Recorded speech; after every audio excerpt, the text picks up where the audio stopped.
श्रावण सोमवार व्रत कथा। शिव शक्ति की सोमवार व्रत कथा। श्रावण सोमवार की कथा के अनुसार अमरपुर नगर में एक धनी व्यापारी रहता था। दूर दूर तक उसका व्यापार फैला हुआ था। नगर में उस व्यापारी का सभी लोग मान सम्मान करते थे। इतना सब कुछ होने पर भी वह व्यापारी अंतर्मन से बहुत दुखी था, क्योंकि उस व्यापारी का कोई पुत्र नहीं था।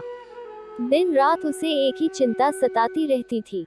उसकी मृत्यु के बाद उसके इतने बड़े व्यापार और धन संपत्ति को कौन संभालेगा। पुत्र पाने की इच्छा से वह व्यापारी प्रति सोमवार भगवान शिव की व्रत पूजा किया करता था। सायंकाल को व्यापारी शिव मंदिर में जाकर भगवान शिव के सामने घी का दीपक जलाया करता था। उस व्यापारी की भक्ति देखकर एक दिन पार्वती ने भगवान शिव से कहा, हे प्राणनाथ, यह व्यापारी आपका सच्चा भक्त है। कितने दिनों से यह सोमवार का व्रत और पूजा नियमित कर रहा है। भगवान, आप इस व्यापारी की मनोकामना अवश्य पूर्ण करें। भगवान शिव ने मुस्कुराते हुए कहा, हे पार्वती, इस संसार में सबको उसके कर्म के अनुसार फल की प्राप्ति होती है। प्राणी जैसा कर्म करते हैं, उन्हें वैसा ही फल प्राप्त होता है। इसके बावजूद पार्वती जी नहीं मानी। उन्होंने आग्रह करते हुए कहा, नहीं प्राणनाथ, आपको इस व्यापारी की इच्छा पूरी करनी ही पड़ेगी। यह आपका अनन्य भक्त है। प्रति सोमवार आपका विधिवत व्रत रखता है और पूजा अर्चना के बाद आपको भोग लगाकर एक समय भोजन ग्रहण करता है। आपको इसे पुत्र प्राप्ति का वरदान देना ही होगा। पार्वती का इतना आग्रह देखकर भगवान शिव ने कहा, तुम्हारे आग्रह पर मैं इस व्यापारी को पुत्र प्राप्ति का वरदान देता हूँ, लेकिन इसका पुत्र 16 वर्ष से अधिक जीवित नहीं रहेगा। उसी रात भगवान शिव ने स्वप्न में उस व्यापारी को दर्शन देकर उसे पुत्र प्राप्ति का वरदान दिया और उसके पुत्र के 16 वर्ष तक जीवित रहने की बात भी बताई। भगवान के वरदान से व्यापारी को खुशी तो हुई, लेकिन पुत्र की अल्पायु की चिंता ने उस खुशी को नष्ट कर दिया। व्यापारी पहले की तरह सोमवार का विधिवत व्रत करता रहा। कुछ महीने पश्चात उसके घर अति सुंदर पुत्र उत्पन्न हुआ। पुत्र जन्म से व्यापारी के घर में खुशियां भर गईं। बहुत धूमधाम से पुत्र जन्म का समारोह मनाया गया। व्यापारी को पुत्र जन्म की अधिक खुशी नहीं हुई, क्योंकि उसे पुत्र की अल्पायु के रहस्य का पता था। यह रहस्य घर में किसी को नहीं मालूम था। विद्वान ब्राह्मणों ने उस पुत्र का नाम अमर रखा। जब अमर 12 वर्ष का हुआ तो शिक्षा के लिए उसे वाराणसी भेजने का निश्चय हुआ। व्यापारी ने अमर के मामा दीपचंद को बुलाया और कहा कि अमर को शिक्षा प्राप्त करने के लिए वाराणसी छोड़ आओ।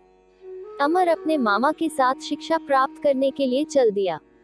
रास्ते में जहाँ भी अमर और दीपचंद रात्रि विश्राम के लिए ठहरते, वहीं यज्ञ करते और ब्राह्मणों को भोजन कराते थे।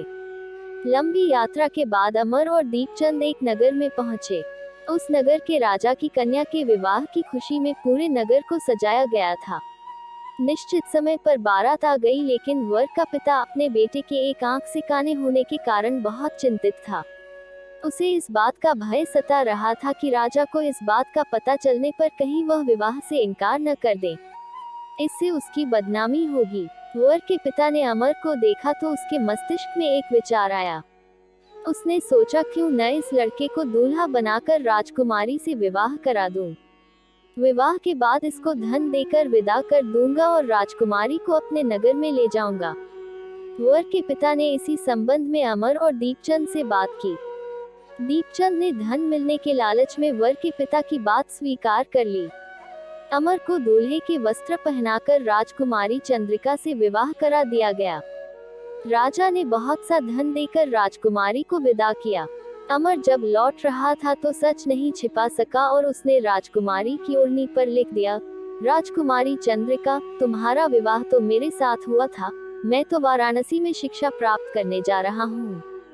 अब तुम्हें जिस नवयुवक की पत्नी बनना पड़ेगा, वह कान्हा है। जब राजकुमारी ने अपनी ओढ़नी पर लिखा हुआ पढ़ा तो उसने काने लड़के के साथ जाने से इनकार कर दिया। राजा ने सब बातें जानकर राजकुमारी को महल में रख लिया। उधर अमर अपने मामा दीपचंद के साथ वाराणसी पहुंच गया। अमर ने गुरुकुल में पढ़ना शुरू कर दिया। जब अमर की आयु 16 वर्ष पूरी हुई तो उसने एक यज्ञ किया। यज्ञ की समाप्ति पर ब्राह्मणों को भोजन कराया और खूब अन्न वस्त्र दान किए। रात को अमर अपने शयन कक्ष में सो गया। शिव के वरदान के अनुसार शयनावस्था में ही अमर के प्राण पखेरु उड़ गए। सूर्योदय पर मामा अमर को मृत देखकर रोने पीटने लगा। आसपास के लोग भी एकत्र होकर दुख प्रकट करने लगे। मामा के रोने विलाप करने के स्वर समीप से गुजरते हुए भगवान शिव और माता पार्वती ने भी सुने। पार्वती जी ने भगवान से कहा, प्राणनाथ, मुझसे इसके रोने के स्वर सहन नहीं हो रहे, आप इस व्यक्ति के कष्ट अवश्य दूर करें। भगवान शिव ने पार्वती जी के साथ अदृश्य रूप में समीप जाकर अमर को देखा तो पार्वती जी से बोले, पार्वती, यह तो उसी व्यापारी का पुत्र है। मैंने इसे 16 वर्ष की आयु का वरदान दिया था, इसकी आयु तो पूरी हो गई।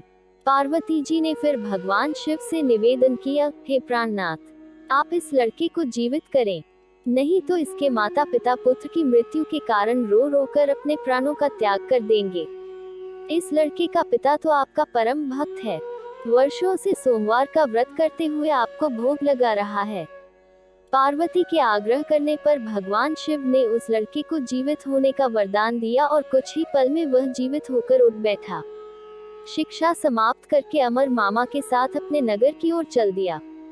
दोनों चलते हुए उसी नगर में पहुंचे जहां अमर का विवाह हुआ था। उस नगर में भी अमर ने यज्ञ का आयोजन किया। समीप से गुजरते हुए नगर के राजा ने यज्ञ का आयोजन देखा। राजा ने अमर को तुरंत पहचान लिया। यज्ञ समाप्त होने पर राजा अमर और उसके मामा को महल में ले गया और कुछ दिन उन्हें महल में रखकर बहुत सा धन वस्त्र देकर राजकुमारी के साथ विदा किया। रास्ते में सुरक्षा के लिए राजा ने बहुत से सैनिकों को भी साथ भेजा। दीपचंद ने नगर में पहुंचते ही एक दूत को घर भेजकर अपने आगमन की सूचना भेजी। अपने बेटे अमर के जीवित वापस लौटने की सूचना से व्यापारी बहुत प्रसन्न हुआ। व्यापारी ने अपनी पत्नी के साथ स्वयं को एक कमरे में बंद कर रखा था। भूखे प्यासे रहकर व्यापारी और उसकी पत्नी बेटे की प्रतीक्षा कर रहे थे। उन्होंने प्रतिज्ञा कर रखी थी कि यदि उन्हें अपने बेटे की मृत्यु का समाचार मिला तो दोनों अपने प्राण त्याग देंगे। व्यापारी अपनी पत्नी और मित्रों के साथ नगर के द्वार पर पहुंचा। अपने बेटे के विवाह का समाचार सुनकर पुत्रवधू राजकुमारी चंद्रिका को देखकर उसकी खुशी का ठिकाना न रहा। उसी रात भगवान शिव ने व्यापारी के स्वप्न में आकर कहा, हे श्रेष्ठी, मैंने तेरे सोमवार के व्रत करने और व्रत कथा सुनने से प्रसन्न होकर तेरे पुत्र को लंबी आयु प्रदान की है। व्यापारी बहुत प्रसन्न हुआ। सोमवार का व्रत करने से व्यापारी के घर में खुशियां लौट आईं। शास्त्रों में लिखा है कि जो स्त्री पुरुष सोमवार का विधिवत व्रत करते और व्रत कथा सुनते हैं उनकी सभी इच्छाएं पूरी होती हैं। आप भी सावन सोमवार का व्रत करके भगवान भोलेनाथ का आशीर्वाद पाए और अपना जीवन सफल कीजिए। हर हर महादेव, हर हर महादेव। ऐसे ही अलग अलग व्रत कथा और अपने सनातन धर्म के बारे में जानने के लिए आप मेरे चैनल को सब्सक्राइब, लाइक और शेयर कीजिए। जय श्री राम।